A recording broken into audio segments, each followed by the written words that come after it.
Çərşənbə günü mayın 31-də Kabilin mərkəzində güclü partlayış baş verib. Yerli mətbuat yazır ki, partlayıcı avtomobilə yerləşdirilibmiş.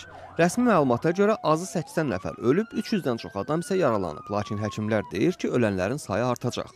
İnsident şəhərin ən gür yerində baş verib. Burada Prezident Sarayı, Xarici İşlər Nazirliyi, eləcə də Almaniya, Böyük Britaniya, Kanada, Çin, Türkiyə və İran səfirlikləri yerləşir. Bu idarələrin nümayəndələri bildirirlər ki, onların əməkdaşları da partlayış baş verən ərazidə olublar, lakin onların arasında zərər çəkənlər haqda hələlik məlumat yoxdur.